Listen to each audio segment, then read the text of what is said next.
Hi tears, எல்லோரும் எப்படி இருக்கீங்க? எல்லோரும் சூப்பராக இருப்பீங்க நம்புகிறேன். நாங்களும் இங்கே ரொம்ப நல்லாயிருக்கோம். இன்றைக்கி இந்த விலாகில் என்ன பார்க்க போகிறோன்னா, என்னோடய சண்டே ரொட்டீன் தான் ஷேர் பண்ணியிருக்கேன். அன்ஃபில்டர் சண்டே ரொட்டீன் தான். சண்டே வந்து எனக்கு கொஞ்சம் ஹெக்டிக்காக தான் போகும் மற்ற டேஸை விட. மோஸ்ட் ஆஃப் த ஹோம் மேக்கர்ஸ்க்கு இப்படி தான் போகும்னு நினைக்கிறேன். இருந்தாலும் நம்ம ஊரில் நம்ம இருக்கும்போது ஏதாச்சும் கெஸ்ட் இன்வைட் பண்ணுவாங்க, ஃப்ரெண்ட்ஸ் வீட்டில் இன்வைட் பண்ணுவாங்க, அப்படி இப்படின்னு சொல்லிட்டு கெட் டுகெதர் கொஞ்சம் ஓரளவுக்கு போகும். எல்லா வாரமும் அப்படி போகாது, ஏதோ ஒரு வாரமாச்சும் ரிலாக்ஸேஷன் கிடைக்கும்.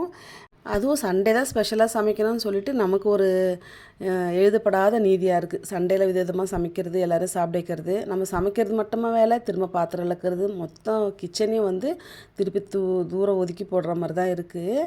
சண்டேஸ் மட்டும் எனக்கு கொஞ்சம் கடுப்பாக இருக்க மாதிரி தான் இருக்குது. யாரா இந்த சண்டே கண்டுபிடிச்சிது? அதுவும் சண்டேயில் வந்து நல்லா ஒரு லஞ்சோ எல்லாமே வந்து கொஞ்சம் ஸ்பெஷலாக சாப்பிட்ற மாதிரி யார் சொன்னதோ தெரியலன்ற மாதிரி தான். காலையில் வந்து கொஞ்சம் லேட்டாக எழுந்திரிக்கலான்னு பார்த்தேன். ஆனால் இந்த குப்பைக்காரங்க வந்து அன்னைக்கு தான் பார்த்து கொஞ்சம் தூக்கத்தெல்லாம் கலைக்கிற மாதிரி பாட்டு போட்டுட்டு வருவாங்க. மோஸ்ட்லி எனக்கு இங்கே ரொம்ப கடுப்பாக இருக்கிற ஒரு விஷயம் என்னென்னா, 4 நாளைக்கு இல்லை 3 நாளைக்கு அந்த மாதிரி தான் வராங்க. நமக்கு அது கொஞ்சம் செட் ஆக மாட்டேங்குது. நம்ம டெய்லி குப்பையை போட்டுடணும் அப்படின்னு தான் குப்பையை கொண்டு போய் கீழே வச்சுட்டு மாடியில் கொஞ்ச நேரம் டைம் பாஸ் பண்ணலான்னு போனேன். வீட்டில் அதிகமாக குளிர்ற மாதிரி இருக்குது. மாடிக்கு வந்துட்டால் கொஞ்சம் குளிர் குறைவாக இருக்க மாதிரி இருக்குது. அப்படி இப்படின்னு பார்த்துட்டு இன்றைக்கி என்ன சமைக்கணும்னு சொல்லிட்டு யோசிச்சுட்டு இருந்தேன். நம்ம எங்கே போனாலும் அந்த சமையல் என்ன பண்ணணும், என்ன வேலை செய்யணும், இப்படியே தான் மைண்டில் ஓடிட்டுருக்கு.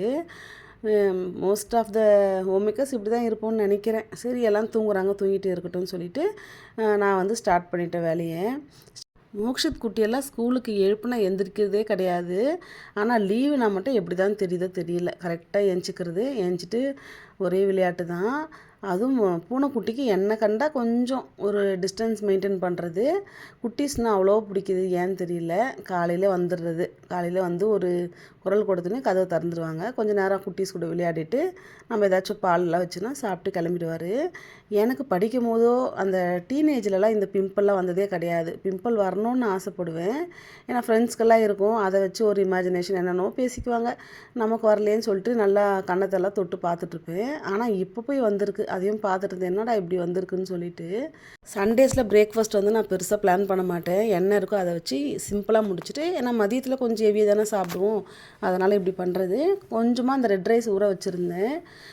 சரி, இதில் வந்து நம்ம ஒரு பாயசம் மாதிரியே ஏதோ ஒன்று பண்ணிடுவோம், ஃபஸ்ட்டு குக்கரில் ஏற்றிடுவோன்னு சொல்லிட்டு கழுவிட்டு தான் ஊற வச்சுருந்தேன். அதனால் அந்த தண்ணியை ஆட் பண்ணிக்கிட்டேன். 1:3 அளவுக்கு ரேஷியோ ஆட் பண்ணிவிட்டு விசில் போட்டுடலாம். விசில் நான் ஒரு 10 விசில் கிட்ட கூட விட்டேன், ஆனால் குழஞ்சே வரல. சரின்னு சொல்லிட்டு, மோஸ்ட்லி எனக்கு அந்த குழைவாக இருக்கிற இதமெல்லாம் பிடிக்காது. கொஞ்சம் வாயில் கடிப்பட்டு அது சாப்பிட்டா தான் கொஞ்சம் நல்லா இருக்க மாதிரி இருக்கும். சரி, அதனால் அப்படியே விட்டுட்டேன். நீ கருப்பட்டி வந்து ஆட் பண்ணிக்கலாம்னு சொல்லிட்டு கருப்பட்டி நல்லா துருவி தண்ணியில் கொஞ்சம் நேரம் கொதிக்க வச்சு வடிகட்டிடலான்னு சொல்லிட்டு இது கூட ஒரு ஏலக்காவும் சேர்த்துக்கிட்டேன்.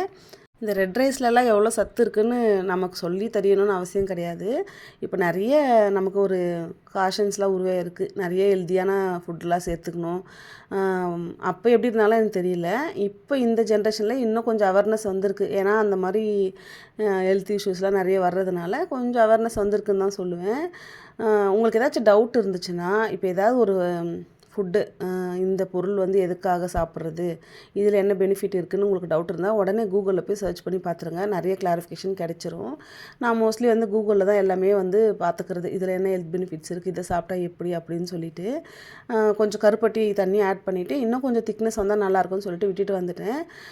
குழந்தைங்க வந்து எனக்கு ஹேர் கட் பண்ணணும், சரி சீக்கிரமாக கிளம்பணும்னு சொல்லிட்டு இருந்தாங்க. சரி, ஆளுக்கு ஒரு முட்டை தோசை போட்டு கொடுத்து அனுப்பிடுவோம், நம்ம பொறுமையாக சாப்பிட்டுக்கோன்னு சொல்லிட்டு அதையும் லோ ஃப்ளேமில் வச்சுட்டு வந்துட்டேன்.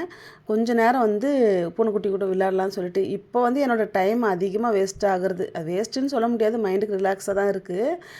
பூனைக்குட்டி கூட வந்துட்டேன்னா இருக்கிற வேலையெல்லாம் போட்டுட்டு நிறைய நேரம் அது கூடயே ஸ்பெண்ட் பண்ணுற மாதிரி இருக்குது. கொஞ்சம் நேரம் விளையாடிட்டு என்ன பண்ணாலும் தொடுறதுக்கு மட்டும் அலோவ் பண்ணுறதில்ல. எப்படியாச்சும் தொட்டு பிடிச்சிடணுன்னு ஒரு ஆசை. சரின்னு சொல்லிட்டு பொறுமையாக நம்மளோட மீலை வந்து சாப்பிட்றதே ஒரு பெரிய பேரானந்தம் தான் சொல்லுவேன். இப்போ நம்மளோட லக்ஸரியில் அதுவும் ஒன்று தான், யாருமே இல்லாமல் தனியாக உட்காந்துட்டு சாப்பிட்றது. எனக்கு அது ரொம்பவே பிடிக்குது. கொஞ்சமாக அதை ஆட் பண்ணிக்கிட்டு தேங்காய் பூவும் துருவி போட்டு நல்லா நிம்மதியாக சாப்பிட்லான்னு சொல்லிட்டு, மோஸ்ட்லி ஆறி போனது குழந்தைங்க வச்சது இப்படியே சாப்பிட்டு ஒரு மாதிரி தான் இருக்குது. இன்றைக்கி கொஞ்சம் சூடாகவே சாப்பிடுவோம், ரொம்ப நாள் கழிச்சு இந்த டைம் கிடச்சிருக்குன்னு சொல்லிட்டு போய் உட்காந்து சாப்பிட ஆரம்பிச்சிட்டேன். இந்தம்மா வந்துட்டு சொல்லிட்டு ஒரே தொல்லை. சரின்னு சொல்லிட்டு ஏர்கட் போனவங்க மட்டன் வாங்கிட்டு வந்துட்டாங்க. மட்டன் வந்து நம்ம கழுவிட்டு டேரெக்டாக குக்கரில் வைக்கும்போது அப்படியே தெரித்து அது குக்கரே ஒரு மாதிரி கன்றாவே ஆகிடும். மட்டனை வந்து நல்லா கழுவிட்டு தண்ணி கொஞ்சமாக தான் சேர்க்கணும், ரொம்ப கம்மியாக, ஒரு 1/4 டம்ளருக்கும் கம்மியாக சேர்த்துட்டு முடிஞ்ச அளவுக்கு இந்த நான்வெஜ்லாம் ஓப்பனாக வேக வைக்கிறது தான் நல்லது. இப்போ வந்து ரொம்ப ஹார்டான கறினா கொஞ்ச நேரம் ஒரு 10 நிமிஷம் ஓப்பனாக வேக வச்சுட்டு அப்புறம் விசில் போட்டு நல்லா இது பண்ணிக்கலாம். நான் இன்னைக்கு கொஞ்சம் தாராளமாக விசில் விட்டுட்டேன். குழந்தைங்க வந்து மட்டனே சரியாக சாப்பிட்றதில்ல. சிக்கன் சாப்பிட்றாங்க, மட்டன் அவங்களுக்கு பிடிக்க மாட்டேங்குது. அதுவும் பெரிய குட்டிக்கு பிடிக்கலன்னு சின்ன குட்டியும் இப்போ அவாய்ட் பண்ண ஆரம்பிக்கிறது. அண்ணன் எவ்வழியோ தம்பியும் அவ்வழியே ஃபாலோ பண்ணிட்டு போயிட்டுருக்காரு இப்போது. அதனால் வந்து நல்லா சிக்கன்னு சொல்லிவிட்டு நல்லா வேக வச்சு கொடுத்துருவோம். நமக்கு கொஞ்சம் ஆடாக இருந்தால் தான் சாப்பிட்றதுக்கு பிடிக்குது. சரி குழந்தைங்க சாப்பிட்டா போதும்னு சொல்லிட்டு நல்லா விசில் விட்டுட்டேன். கொஞ்சம் தக்காளி வெங்காயம்லாம் இல்லை, அதையும் வாங்கிட்டு வர சொல்லிட்டு இருந்தேன், வாங்கிட்டு வந்திருந்தாங்க. அப்புறம் பனியன் மறந்துட்டேன்னு சொல்லிட்டு ஃபீல் பண்ணிகிட்டு இருந்தேன். எப்போவுமே ஊருக்கு போனால் குழந்தைங்களுக்கு பனியன்லாம் வாங்கிட்டு வந்துடுவேன். நம்ம ஊரில் இருக்க பனியன் எனக்கு ரொம்ப பிடிக்கும். சில பிராண்ட்ஸ்லாம் ரொம்பவே நல்லாயிருக்கும். இங்கே கொஞ்சம் டிஃப்ரெண்ட் ஆகிற மாதிரி இருக்குது. மறந்துட்டேன்னு சொல்லிட்டு ஃபீல் பண்ணிகிட்டு இருந்தேன். அதையும் வாங்கிட்டு வந்திருந்தாங்க, அதையும் அலசி போட்டுடலான்னு சொல்லிட்டு எடுத்து பார்த்துட்டு இருந்தேன். கறி நல்லாவே வெந்து வந்துருச்சு. சண்டேனா கொஞ்சமாச்சும் பிரியாணி பண்ணிடணும். எனக்கே அப்படி தான், குழந்தைங்களுக்கு என்ன மாதிரியே தான் இருக்குது. சரின்னு சொல்லிட்டு கொஞ்சமாக பிரியாணி பண்ணிக்கிட்டேன்.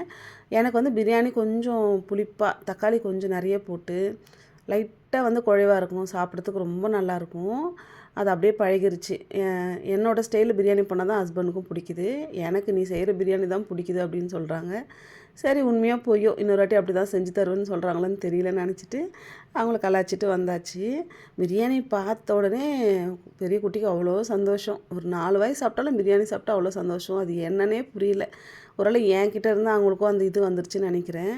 பிரியாணி இருந்தால் போதுன்ற மாதிரி அவர்கிட்ட கொடுத்து அனுப்பிட்டேன். நிறைய விஷயம் வந்து நம்ம குழந்தைங்களுக்கு நம்மளே பண்ணி பண்ணி ரொம்ப ஒரு தட்டை எடுத்துகிட்டு போகிறது கூட அவங்களுக்கு ஒரு இது இல்லை, பேலன்ஸ் இல்லை. இப்போல்லாம் வந்து எல்லாமே கொஞ்சம் செல்ஃபாக லேர்ன் பண்ணுறோன்னு சொல்லிட்டு அவர்கிட்டயே எல்லாம் கொடுக்குறது. என்னால் முடியாதுன்றது எல்லாம் முடியும் எடுத்துகிட்டு போ அப்படின்னு சொல்லிட்டு கொஞ்ச நேரம் உட்காரலான்னு பார்த்தா முடியல. பார்க் போயே ஆகணும்னு சொல்லிட்டு இப்போவே ஆல்ரெடி கொஞ்சம் குளிர் ஸ்டார்ட் ஆயிடுச்சு.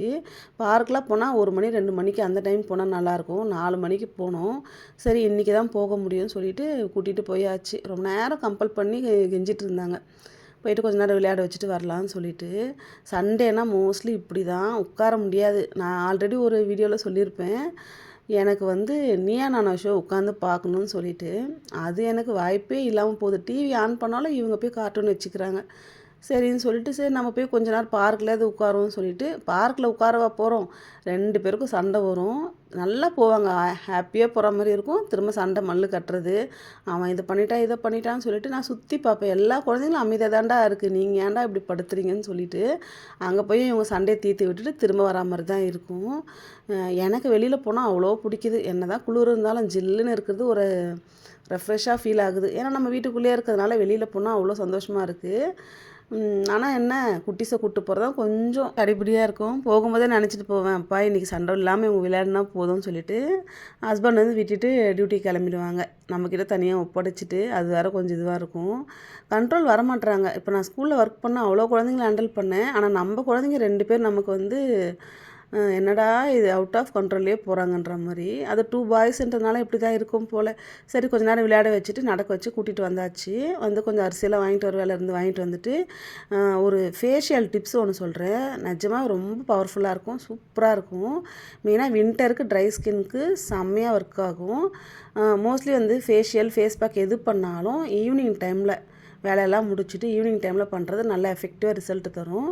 கொஞ்சமாக தேங்காய் பால் எடுத்துருக்கேன், கேரட் வந்து துருவி அந்த சாறு, உருளைக்கிழங்கு துருவி அந்த சாறை எடுத்துக்கிட்டேன். கொஞ்சமாக வந்து முல்தானி மிட்டியும் அரிசி மாவும் ஆட் பண்ணிக்கிட்டேன். பால் தயிர் எதுவுமே ஆட் பண்ணல.